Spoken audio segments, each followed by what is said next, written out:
These children are not just kidnapped and in some cases bred by families as a cash crop.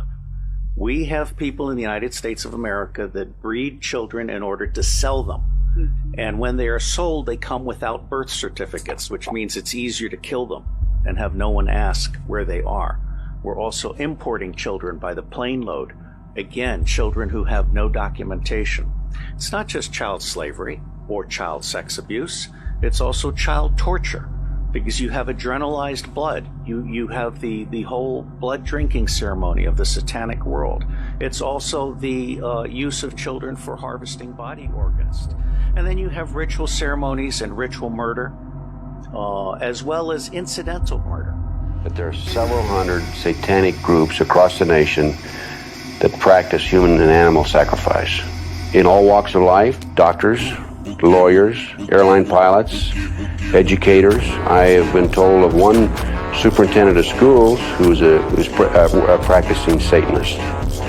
It wasn't until about 4 years ago that I what we call breakthrough. I began to have these memories. Then I had to start putting my life together.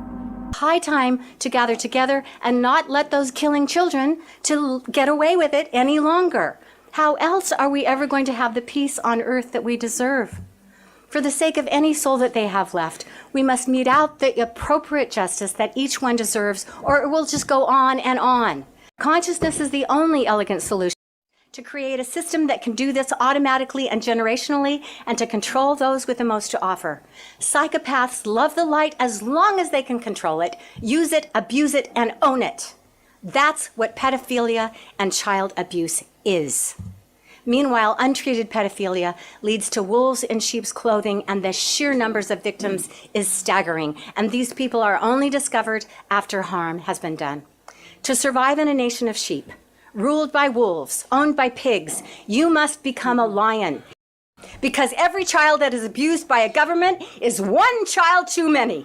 Every child that is abused by a trusted parent is one child too many. And every child that is abused by an authority figure in a church is one child too many.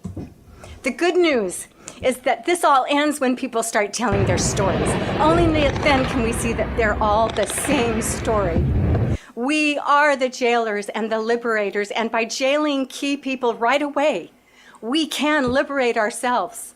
So may this tribunal eventually lead to not only compassion for victims, but justice for the guilty. And to all lions everywhere, I say, it's time to roar, because we are the ones we have been waiting for.